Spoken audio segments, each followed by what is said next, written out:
ഉഷ്ണകാലം മുന്നിൽ കണ്ട് പരീക്ഷണാടിസ്ഥാനത്തിൽ തുടങ്ങിയ തണ്ണിമത്തൻ കൃഷി വൻ വിജയം. പോലീസ് ഉദ്യോഗസ്ഥനും കർഷകനുമായ എറണാകുളം കോതമംഗലം സ്വദേശി മുഹമ്മദാണ് 100 മേനി തണ്ണിമത്തൻ വിളയിച്ചെടുത്തത്. വ്യത്യസ്തമായ വിവിധ കൃഷികളിലൂടെ ശ്രദ്ധേയനായ പോലീസ് ഉദ്യോഗസ്ഥൻ മുഹമ്മദ് ആദ്യമായാണ് തണ്ണിമത്തൻ കൃഷിയിലേക്ക് തിരിഞ്ഞത്.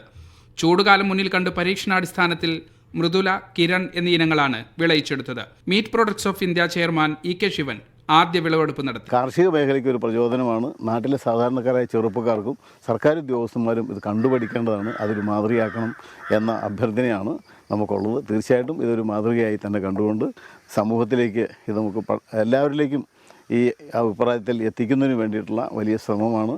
അതിനു വേണ്ടിയിട്ടുള്ള പരിശ്രമം നമുക്ക് തുടരാം. ഇപ്പോൾ ഈ തണ്ണിമത്തൻ നമ്മുടെ ഈ പ്രദേശത്ത് ഉൽപ്പാദിപ്പിക്കപ്പെടുമ്പോൾ നമ്മുടെ ഈ പ്രദേശത്തിനാകെ ഒരു പ്രചോദനമാണ്, ഒരു കുളിർമയേകുന്ന ഒരു സംഭവം തന്നെയാണ്. പരീക്ഷണാടിസ്ഥാനത്തിൽ തുടങ്ങിയ തണ്ണിമത്തൻ കൃഷി മികച്ച വിളവ് നൽകിയതോടെ കൃഷി വ്യാപിപ്പിക്കാനുള്ള തീരുമാനത്തിലാണ് ഇദ്ദേഹം. കൃഷിയാണ് ഫുൾ ടൈം ചെയ്യുന്നത്.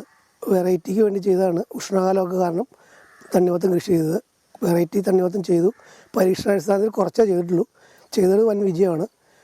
കുറച്ചുകൂടി കൃഷി വ്യാപിപ്പിക്കണം എന്നുള്ളതാണ് ആഗ്രഹം. കാർഷിക രംഗത്തെ മികച്ച പ്രവർത്തനങ്ങൾക്ക് ഉന്നത പോലീസ് ഉദ്യോഗസ്ഥരുടെ അഭിനന്ദനങ്ങളും ഇദ്ദേഹത്തിന് ലഭിച്ചിട്ടുണ്ട്. മീഡിയ 1 കൊച്ചി.